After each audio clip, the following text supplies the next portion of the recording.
ভালো আছেন। আপনারা যারা রসায়ন নন মেজর 1 কোর্সে আছেন, আজকে আমি আলোচনা করব আপনাদের অষ্টম অধ্যায়ের দ্রবণসমূহ। তো আজকে আমি যে গুরুত্বপূর্ণ প্রশ্নগুলো নিয়ে আলোচনা করব, এগুলো আপনাদের বিভিন্ন সময় পরীক্ষায় আসছে। আমি আপনাদের একটা কভার পেজ প্রতিদিনের মতো আজকেও দেব। তো আমি আজকে যে টপিকগুলো আলোচনা করব, এই যে দ্রবণসমূহ, অসমোটিক চাপ কি, অসমোটিক চাপ সম্পর্কিত ব্যান্ড হফ সমীকরণ, এটা 16 সালে 21 সালে আসছে। পৃষ্ঠতলের টানের উপর তাপমাত্রার প্রভাব আলোচনা করা, প্রয়োগ ও সীমাবদ্ধতা সহ হেনরি সূত্র, পরে মূল সংখ্যা এবং গাণিতিক সমস্যা আছে। তো এই গুরুত্বপূর্ণ বিষয়গুলো নিয়ে আলোচনা করব। তো আপনারা বুঝতেই পারছেন যে এই বড় প্রশ্নগুলো আপনাদের বিভিন্ন সময় পরীক্ষায় আসবে এবং আসার জন্য ইম্পর্টেন্ট। তো আমরা প্রথমে যে প্রশ্নটা নিয়ে আলোচনা করতে চাই, সেটা হলো অসমোটিক চাপ কি, অসমোটিক চাপ সম্পর্কিত ব্যান্ড হফের সমীকরণ। অসমোটিক চাপ কি এবং অসমোটিক চাপ সম্পর্কিত ব্যান্ড হফের সমীকরণ উপপাদন, অর্থাৎ সমীকরণ একটা প্রতিপাদন করা আমাদের আছে। ব্যান্ড হফের সমীকরণ প্রতিপাদন। আচ্ছা, অসমোটিক চাপটা আসলে কি জানেন? আমি একটা দ্রবণ এবং একটা দ্রাবক, এই দ্রবণ এবং দ্রাবকের মধ্যে যদি আমি একটা অর্ধবেদ্য পর্দা দিই, তাহলে কি হবে? দ্রাবকের অণুগুলো দ্রবণের দিকে প্রবাহিত হবে এবং একটা সাম্যাবস্থা প্রাপ্ত হবে। তখন এই দ্রবণের উপর একটা চাপ অনুভূত হয়, সেটাকে আসলে আমরা অসমোটিক চাপ বলি। আমি যদি আপনাকে একটু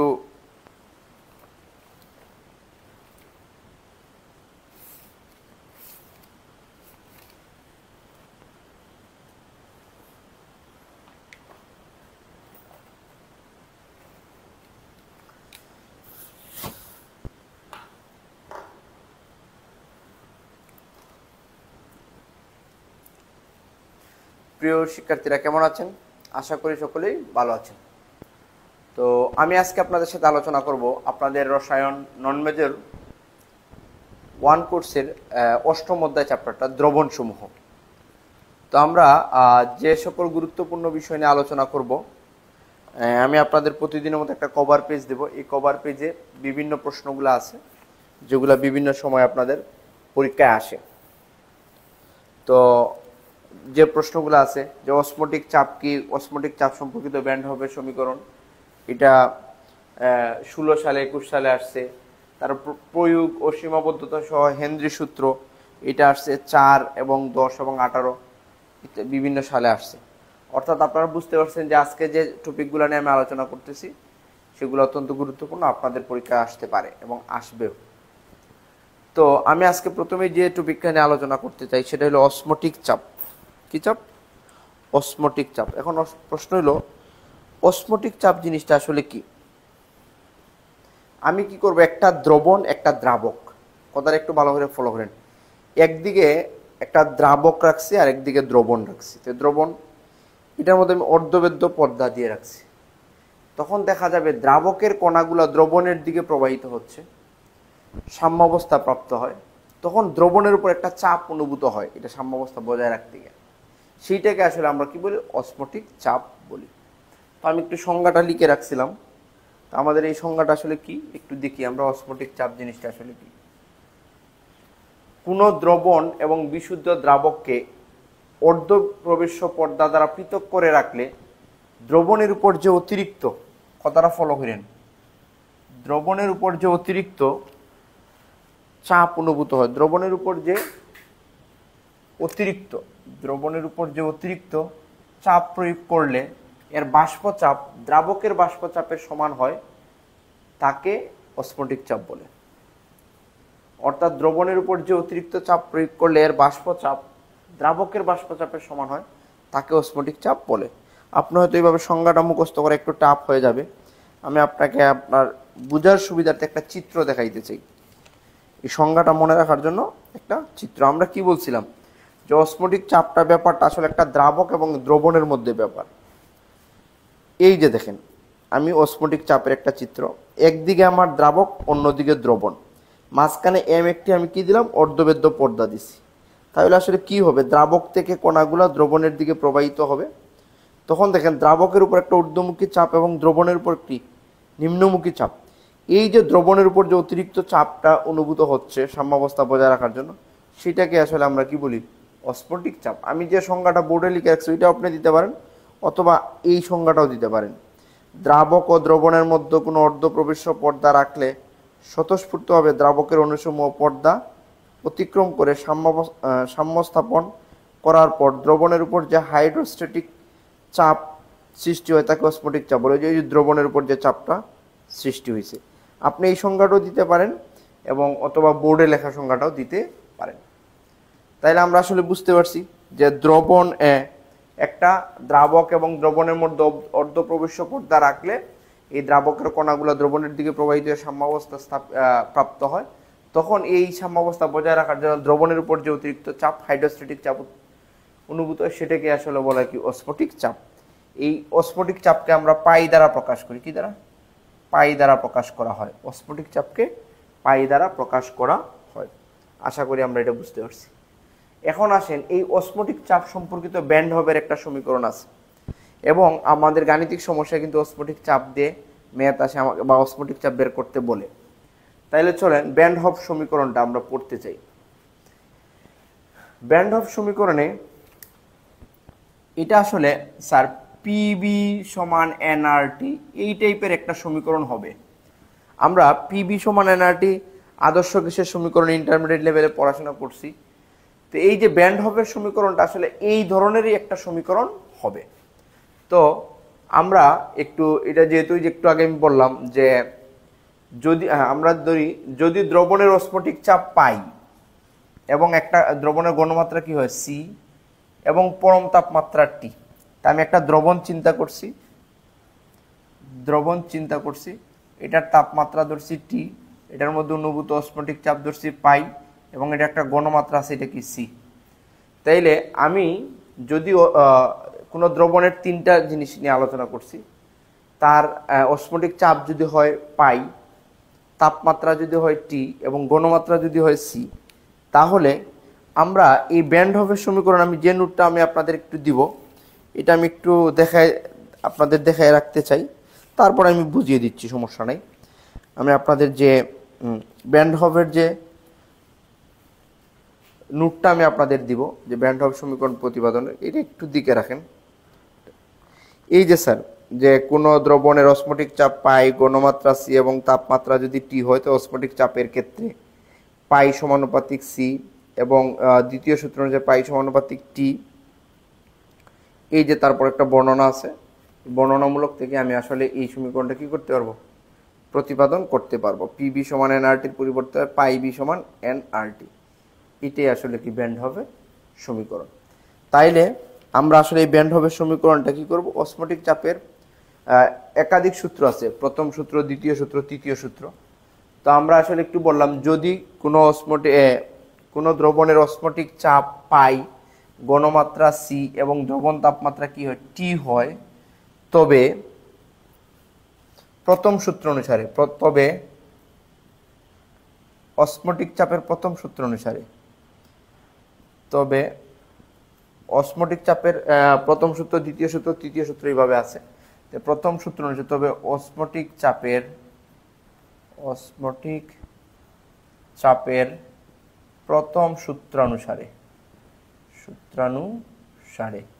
আমি প্রথম সূত্র অনুসারে কি পাই, প্রথম সূত্র অনুসারে পাই পাই সমানুপাতিক সি, যেখানে আমি ওই যে কয়টা প্যারামিটার নিয়ে বলছিলাম, পাই দরকার, সি দরকার এবং টি, যেখানে টি স্থির, তখন আমার কি হবে, এই সমীকরণ, এটা আমরা সমীকরণ 1 দিয়ে দিব,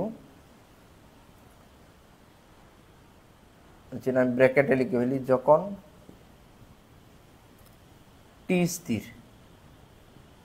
আমার এই সমীকরণটা 1 নাম্বার সমীকরণ। তাইলে আসলে আমি যদি একটু, আসলে অস্ফটিক চাপের প্রথম সূত্রটা কি ছিল, প্রথম সূত্র ছিল স্থির তাপমাত্রায় কোন দ্রবণের অস্ফটিক চাপ তার গণমাত্রার সমানুপাতিক, অর্থাৎ গণমাত্রা যত বেশি হবে তার অস্ফটিক চাপটা তত বেশি হবে, এটার সাথে এটা সমানুপাতিক সম্পর্ক। আচ্ছা, আবার দ্বিতীয় সূত্রানুসারে অসমোটিক চাপের দ্বিতীয় সূত্র অনুসারে আমরা পাই পাই সমানুপাতিক টি। পাই সমানুপাতিক টি। এই জায়গায় আবার যখন সি স্থির, অর্থাৎ এই তিনটা চলকের মধ্যে যখন একটা, যেমন এই পাই আর সি আছে, তখন টি অনুপস্থিত মানে এটা স্থির। এই জায়গায় পাই এবং টি আছে, সি অনুপস্থিত হইলে সিটা হবে কি স্থির। এটা আমার ইকুয়েশন 2। দেখেন স্যার, তা আমরা কি বলতে পারি যে ব্যান্ড হফের সমীকরণটা আমি প্রতিপাদন করব।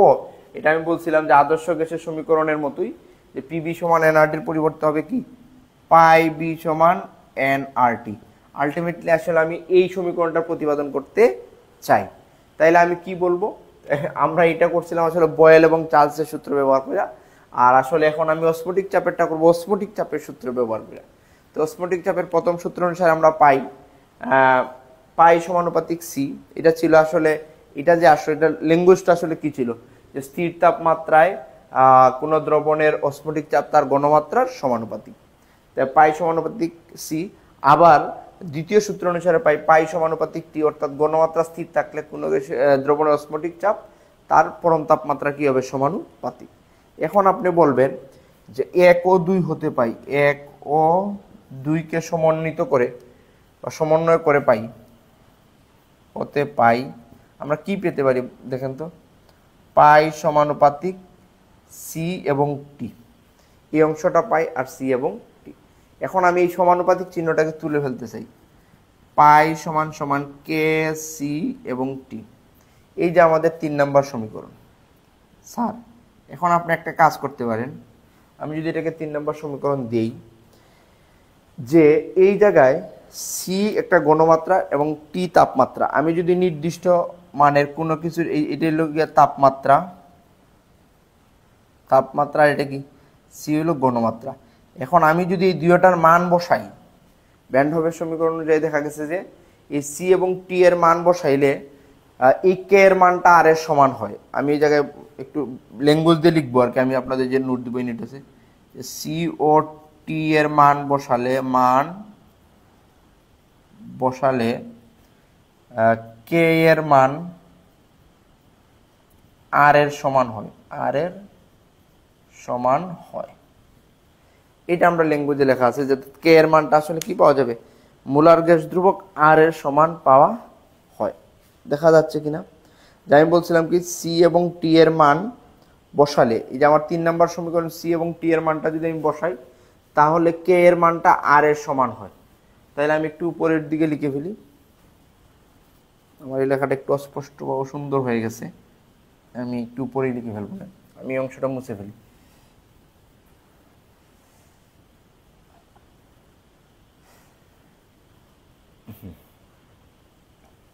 তো দেখেন স্যার,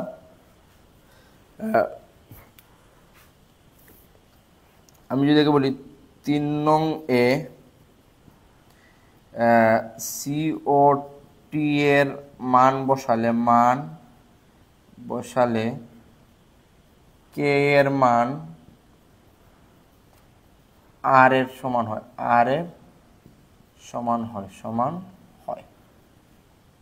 তাহলে আমরা যদি এখন, অতএব আমি এই নিচ থেকে আসলে উপরে চলে যাচ্ছি, তাহলে আসলে আমরা কি লিখতে পারি, অতএব পাই সমান সমান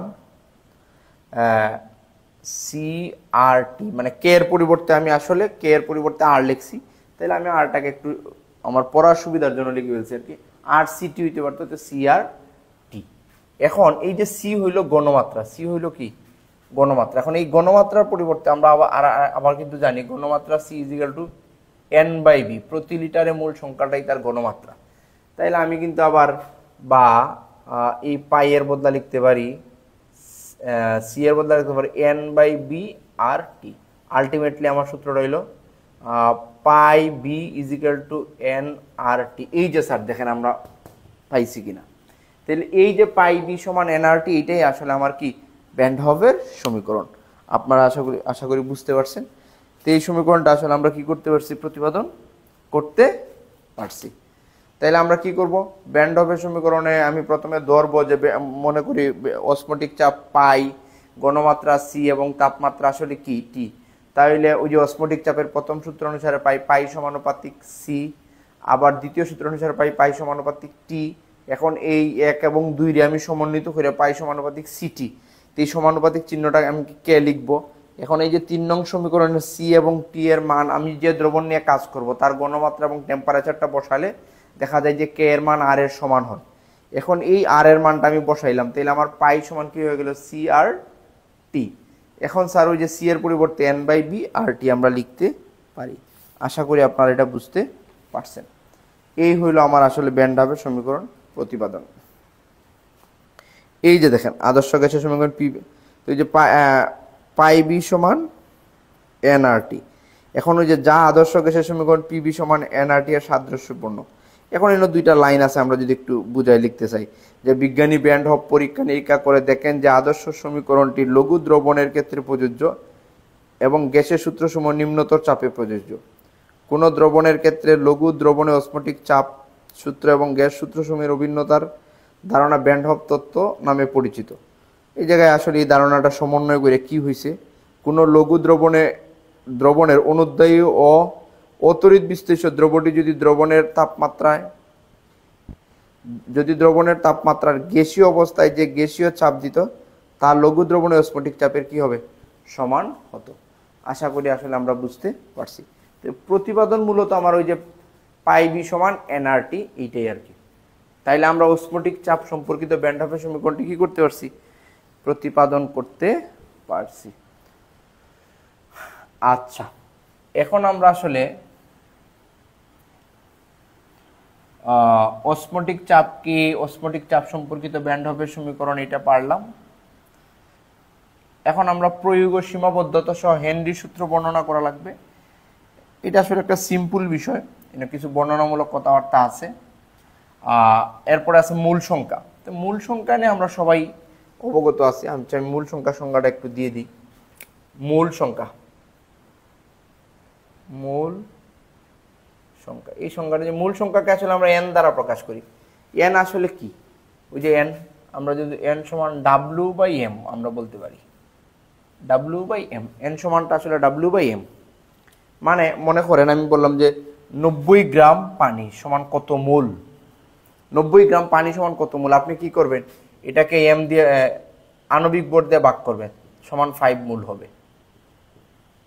90 গ্রাম পানি সমান কত মোল, 90 গ্রামটা পানির আণবিক ভর দিয়ে ভাগ করবেন। তো এই যে 90 যেটি হলো ডাব্লিউ আর এই 18 যেটি হলো আণবিক ভর, অর্থাৎ মূল সংখ্যাটা হইল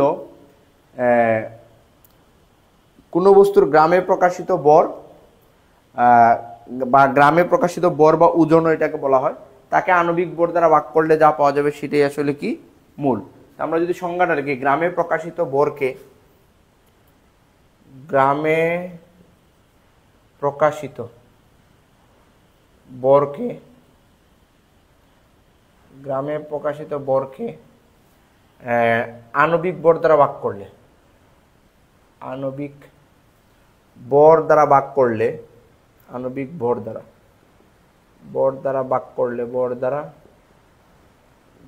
করলে মানে কোনো পদার্থের গ্রামে প্রকাশিত ভরকে আণবিক ভর দ্বারা ভাগ করলে যে সংখ্যা পাওয়া যায়, যে সংখ্যা পাওয়া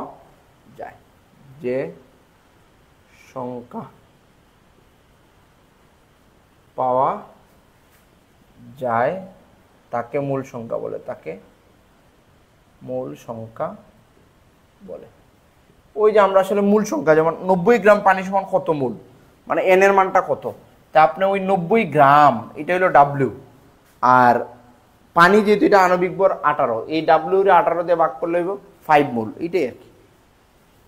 তো কোনো পদার্থের গ্রামে প্রকাশিত ভরকে আণবিক ভর দ্বারা ভাগ করলে যে সংখ্যা পাওয়া যায়, এটাকে অনেক ক্ষেত্রে আমরা বলা হয় গ্রামে প্রকাশিত ওজনকে আণবিক ওজন দ্বারা ভাগ করলে যে সংখ্যা পাওয়া যায় তাকে মূল সংখ্যা বলে। আশা করি আমরা এই এইটা পারলাম। এখন আমরা দেখব প্রয়োগ ও সীমাবদ্ধতা সহ হেনরি সূত্রটি বর্ণনা করা। স্যার আমাদের কি হেনরি সূত্রটা মনে আছে? আমি ছোট প্রশ্নের মধ্যে পড়াইছিলাম যে হেনরি সূত্রটি বিবৃত ও ব্যাখ্যা করো। হেনরি সূত্রটি কি স্যার মনে আছে? পি সমানুপাতিক ডাব্লিউ। আমাদের হেনরি সূত্রটা ছিল কি? পি সমানুপাতিক ডাব্লিউ। এখন এই যে হেনরি সূত্রের সীমাবদ্ধতা কিছু আছে এবং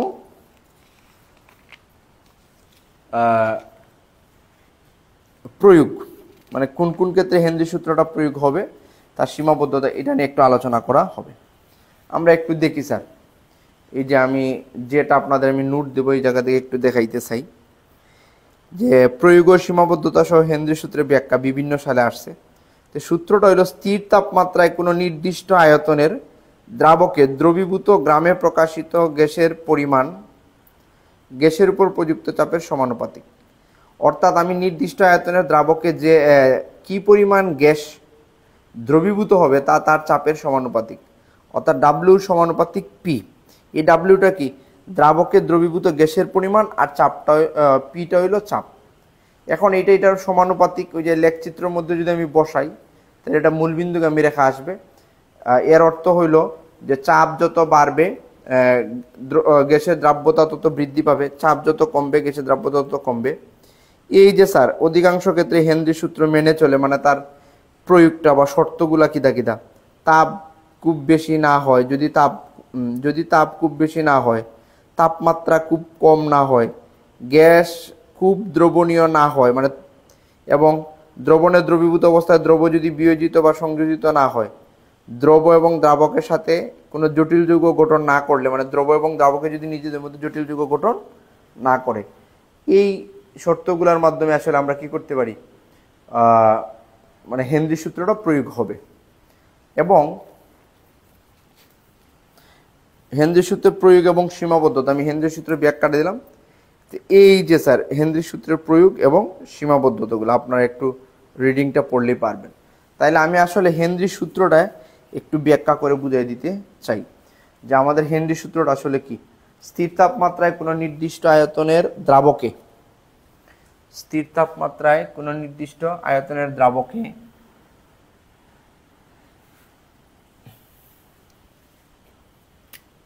আমি যদি বলতে চাই যে হেনরির সূত্র,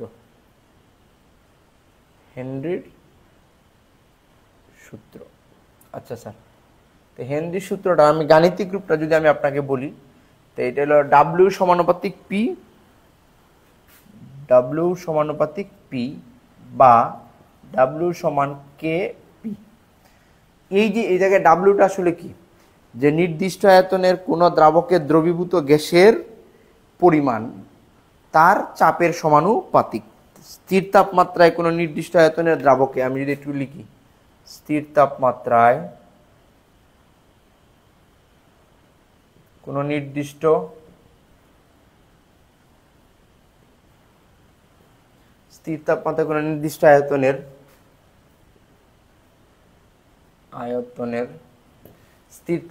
কোনো নির্দিষ্ট আয়তনের, আমি একটু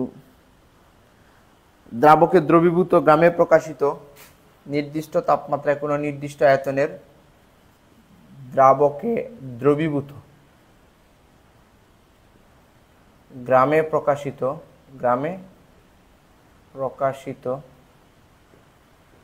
গ্যাসের পরিমাণ গ্যাসের উপর প্রযুক্ত চাপের সমানুপাতিক। গ্যাসের পরিমাণ গ্যাসের উপর প্রযুক্ত চাপের সমানুপাতিক। পরিমাণ গ্যাসের উপর প্রযুক্ত চাপের সমানুপাতিক। প্রযুক্ত চাপের কি সমানুপাতিক। আচ্ছা, এটা আপনারা একটু ওয়ার্ড টু ওয়ার্ড দেখবেন আর কি। এটা এই জায়গা থেকেই বোঝা যায় যে স্থির তাপমাত্রায় কোনো নির্দিষ্ট আয়তনের দ্রাবকে দ্রবীভূত গ্যাসের পরিমাণ ডাব্লিউ তার উপর প্রযুক্ত চাপের কি, গ্যাসের উপর প্রযুক্ত চাপের কি সমানুপাতিক। তো এই যে এটা হলো দ্রবীভূত গ্যাসের পরিমাণ আর এটা হলো চাপ, তাইলে এই সম্পর্কটা কি সমানুপাতিক। এখন আমি যদি এটা লেখচিত্রের মাধ্যমে প্রকাশ করতে চাই, নিচের দিকে যদি দেই আমি চাপ পি, আর এদিকে যদি দেই দ্রবীভূত গ্যাসের পরিমাণ ডাব্লিউ, আমি যদি দ্রবীভূত গ্যাসের পরিমাণ ডাব্লিউটা এইদিকে দিই, তাইলে এই সম্পর্ক কি, এটা 0 পয়েন্ট অর্থাৎ 0 থেকে। আমরা জানি এটা সমানুপাতিক সম্পর্ক, তখন এটা একটা মূলবিন্দুগামী রেখা পাওয়া যাবে। কি পাওয়া যাবে? মূলবিন্দুগামী রেখা। এটা কি হয়? মূলবিন্দুগামী রেখা হইলে কি বোঝা যায়? যে চাপ বাড়লে দ্রবীভূত গ্যাসের পরিমাণও কি পায়? বৃদ্ধি পায়। আপনি যদি এটা না বুঝেন আমি একটু দেখাই দিই। মনে হয় 2 4 6 আমরা ধরলাম, এটা ধরি 2 4 6। এই যে দেখেন, আমি যদি বলি যে গ্যাসের চাপ যখন 2, গ্যাসের চাপ যখন 2, তখন দ্রবীভূত পদার্থের পরিমাণও কি 2। গ্যাসের চাপ যখন 4, দ্রবীভূত পদার্থের পরিমাণও 4। যখন 6 6, তাই আপনার এটা দেখাইতে হবে না, আপনি শুধু বুঝাইলে হবে এটা একটা মূলবিন্দুগামী রেখা হয় সমানুপাতিক সম্পর্ক হইলে। তাইলে আমরা আসলে কি বুঝলাম? হেনরির সূত্রটা আসলে কি? যে স্থির তাপমাত্রায় কোনো নির্দিষ্ট আয়তনের দ্রাবকে দ্রবীভূত গ্যাসের পরিমাণ এর উপর প্রযুক্ত চাপের কি সমানুপাতিক। তাইলে এই দ্রবীভূত গ্যাসের পরিমাণটা যদি ডাব্লিউ হয় আর চাপ যদি পি হয়, তাহলে ডাব্লিউ সমানুপাতিক পি। তে এই জায়গায় সমানুপাতিকটা তুলে আমি কে লিখবো। তে কে হইল সমানুপাতিক ধ্রুবক এখন, এবং এটা কি সমানুপাতিক, এটা লেখচিত্রের মাধ্যমে প্রকাশ করলে এরকম হবে। এই হইল আসলে আমার কি স্যার, ওই যে হেনরির সূত্র। মানে এই হেনরির সূত্র মেনে চলে কোন কোন শর্তের কারণে।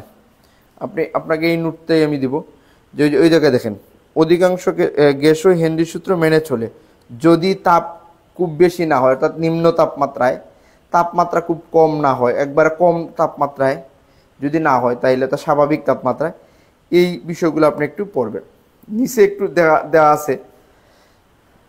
কোনো গ্যাস মিশ্রণে একাধিক গ্যাস দ্রবীভূত থাকলে প্রত্যেকটি উপাদান গ্যাসের ক্ষেত্রে হেনরির সূত্র প্রযোজ্য। অর্থাৎ কোনো গ্যাস মিশ্রণে যদি একাধিক গ্যাস দ্রবীভূত থাকে, তো প্রত্যেকটি উপাদানের জন্য এই, স্যার আমি একটু বলি, মনে করেন এই জায়গায় একাধিক গ্যাস মিশ্রণ আছে। মনে করেন একটা গ্যাস আছে আই, একটা গ্যাস আছে জে, একটা গ্যাস আছে কে, 3টা গ্যাস আছে ধরলাম। এখন এই মিশ্রণের ক্ষেত্রে প্রত্যেকটি উপাদানের জন্যই আসলে কি হেনরির সূত্রটা প্রযোজ্য। এই ক্ষেত্রে কি হয়, সূত্রটি হইল যেমন আই গ্যাসের ক্ষেত্রে হইব এক্স আই সমান কে ইন্টু পিআই। এর অর্থ কি দা? এক্স আই সমান কে ইন্টু পিআই। অর্থাৎ এই এক্সটা আই গ্যাসের মূল ভগ্নাংশ, আই গ্যাসের মূল কি দা? ভগ্নাংশ, এবং তার উপর আংশিক চাপ কি পরস্পরের সমানুপাতিক। অর্থাৎ পরস্পর একাধিক গ্যাস মিশ্রণের মধ্যে প্রত্যেকটি উপাদান গ্যাসের জন্য এই সূত্রটা কি, এই হেনরির সূত্রটা প্রযোজ্য। এই যে দেখেন একটা লাইন লিখছে ওরা, যে স্ব চাপের সমানুপাতিক, অর্থাৎ সূত্রটি হবে এক্স আই সমান কে ইন্টু পিআই। এখানে এক্স আই এবং পিআই হলো মিশ্রণে আইতম উপাদানটির মূল ভগ্নাংশ এবং আংশিক চাপ। এই হইল স্যার আমাদের। এখন এই প্রয়োগ এবং হেনরির সূত্রের প্রয়োগ এবং সীমাবদ্ধতা আপনারা একটু রিডিং পড়লে আশা করি বুঝতে পারবেন যে হেনরির সূত্র অতি লঘু দ্রবণের ক্ষেত্রে এই সূত্রের প্রয়োগ সন্তোষজনক। অর্থাৎ পরে 1 নাম্বার আছে তরলে স্বল্প দ্রাব্যতাযুক্ত গ্যাসের ক্ষেত্রে হেনরির সূত্র অনেকটা সঠিকভাবে প্রয়োগ করা যায়। অর্থাৎ এমন একটা গ্যাস হইতে হবে যেটা অল্প পরিমাণে দ্রবীভূত হয়, বেশি হইলে হবে না। তারপর লঘু দ্রবণের ক্ষেত্রে এটার মান পাওয়া যায়, এবং সীমাবদ্ধতাগুলো কি উচ্চ তাপ এবং নিম্ন তাপমাত্রায় হেনরির সূত্র কি না সূত্র প্রযোজ্য নয়। এগুলো আপনারা একটু রিডিং করে নেবেন, এটা আমি আর। তাইলে আমরা কি পড়লাম, যে প্রয়োগ ও সীমাবদ্ধতা সহ হেনরির সূত্রটি বর্ণনা এবং মূল সংখ্যা, অস্ফটিক চাপকে অস্ফটিক চাপ সম্পর্কিত ব্যান্ডপের সমীকরণ। এখন আমরা আসলে এই গাণিতিক সমস্যা এবং আরেকটা বর্ণনামূলক কোয়েকশন আছে, পৃষ্ঠতল টানের উপর তাপমাত্রার প্রভাব বর্ণনা। তো আমরা এখন যে কোয়েকশনটা আলোচনা করব, পৃষ্ঠতল টানের উপর তাপমাত্রার প্রভাব। যদি এটা আসলে এর আগের চ্যাপ্টারের ছিল, আমি আলোচনা করে ফেলি, বোর্ডে আসছি এটা। তো পৃষ্ঠতল টানের উপর তাপমাত্রার প্রভাব, তো আমরা জানি পানির, আমি যদি একটা পাত্রের মধ্যে পানি রাখি, এই পানির অণুগুলা প্রত্যেকটা অণু একে অপরকে কি করে আকর্ষণ করে। তো পৃষ্ঠতলের পানিগুলো একটা কেন্দ্রমুখী বল অভ্যন্তরের দিকে আকর্ষণ অনুভব করে। এখন আমি যদি এটার মধ্যে তাপমাত্রা দিই, তাহলে যে পৃষ্ঠের যে পানিগুলো আছে তাদের মধ্যে এই অণুগুলা গতিশীল হবে এবং তাদের মধ্যে আকর্ষণ বলটা কিভাবে হ্রাস পাবে, যার ফলে তাপমাত্রা বৃদ্ধির ফলে তার পৃষ্ঠতল টানের উপর প্রভাব সৃষ্টি হয়। আমি একটু দেখাইতে চাই, আমি আপনাদের যে নোটটা দিব, এই যে স্যার, তাপমাত্রা বৃদ্ধি করলে তরলের পৃষ্ঠতল টান হ্রাস পায় কেন, অথবা পৃষ্ঠতল টানের উপর তাপমাত্রা প্রভাব বর্ণনা করো। তো তরল পদার্থের অণুসমূহ পরস্পরকে নিজের দিকে আকর্ষণ করে, কিন্তু তরল পদার্থের পৃষ্ঠতলে উপস্থিত অণুগুলো তরলের অভ্যন্তরের দিকে একটু অন্তর্মুখী টান অনুভব করে, যা তরলের পৃষ্ঠতলের টানের সৃষ্টি করে। আমি একটু, এই যে স্যার, আমরা একটু বর্ণনামূলক কোয়েকশন, আমি মূল কথাটা আমি আপনাকে বলি যে তরল পদার্থের অণুগুলো পরস্পরকে নিজের দিকে আকর্ষণ করে। এখন এই তরলের পৃষ্ঠতলের যে পানিটা আছে তারা একটা কেন্দ্রমুখী বল অনুভব করে, ফলে এই যে পৃষ্ঠতল টান সৃষ্টি হয়। কিন্তু আমি যখন এটার মধ্যে তাপমাত্রা বাড়াবো, তাপমাত্রা বাড়াইতে গেলে এই পৃষ্ঠতলের অণুগুলা পরস্পর থেকে দূরে সরে যায়, তো তারা গতিপ্রাপ্ত হয়। তখন এই পৃষ্ঠতল যে বল আছে, যে পৃষ্ঠতলের যে টান আছে, সেটা কি পায়, হ্রাস পায়। অর্থাৎ তাপমাত্রা বৃদ্ধি করলে তরলের পৃষ্ঠতল টান কি পায়, হ্রাস পায়। আশা করি আপনারা নোট দেখে একবার পড়লে এটা আসলে বুঝতে পারবেন। ধন্যবাদ সবাইকে, দেখা হচ্ছে পরবর্তী ক্লাসে।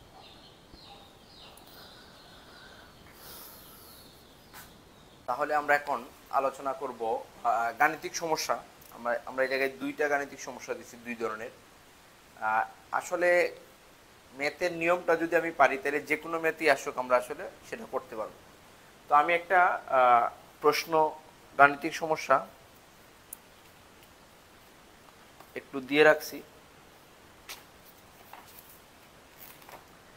যে আমার প্রশ্নটা আসলে কি, 30 ডিগ্রি সেলসিয়াস তাপমাত্রায় 5% গ্লুকোজ দ্রবণের অসমোটিক চাপ কত। এরকম অনেক প্রশ্ন আসতে পারে যে 27 ডিগ্রি সেলসিয়াস তাপমাত্রায় 10% গ্লুকোজ দ্রবণের অসমোটিক চাপ কত। আমি যদি অসমোটিক চাপের নিয়মটা পারি তাহলে সবগুলোই পারবো। তো স্যার, আমরা অসমোটিক চাপের সূত্রটা আসলে আমরা জানি কি, আমি একটু লিখে রাখছি, পাই বি সমান এনআরটি। একটু আগে আমরা যে জায়গায় প্রতিপাদন তো করছিলাম, ব্যান্ড হফের সমীকরণটা প্রতিপাদন করছিলাম না স্যার, যে কি প্রতিপাদন করছিলাম, এটার প্রতিপাদনটা ছিল আমাদের পাই বি সমান এনআরটি, যে পি বি সমান এনআরটি এর মতো। তাইলে আমরা আসলে এই অসমোটিক চাপটা বের করতে চাই, এই অসমোটিক চাপ পাইটা বের করতে চাই। তো আমরা জানি পাই বি সমান এনআরটি, তাহলে পাই সমান এনআরটি বাই বি।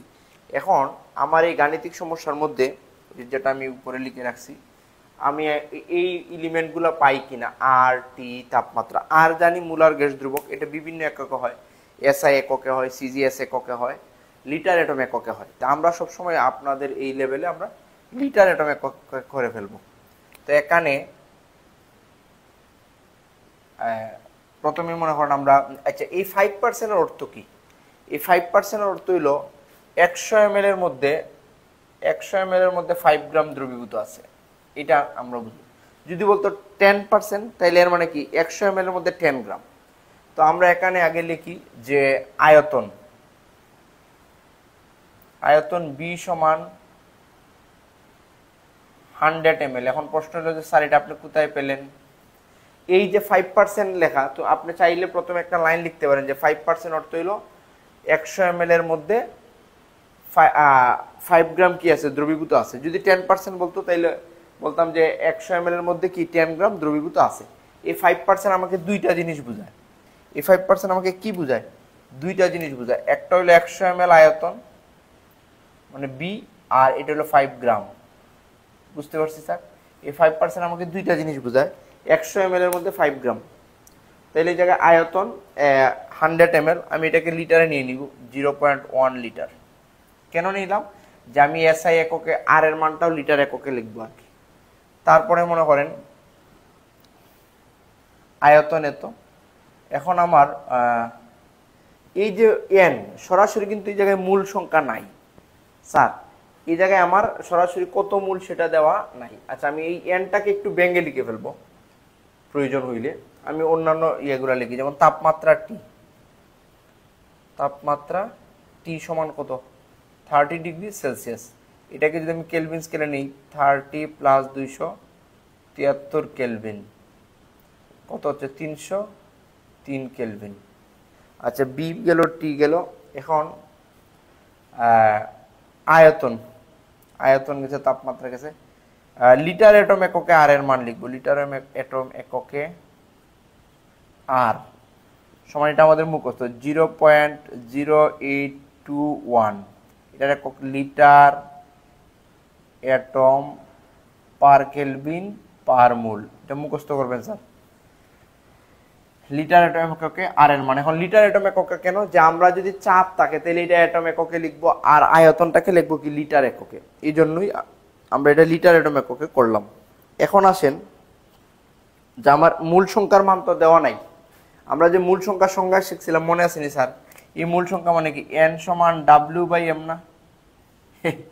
আমরা এই মূল সংখ্যা কিন্তু শিখছিলাম।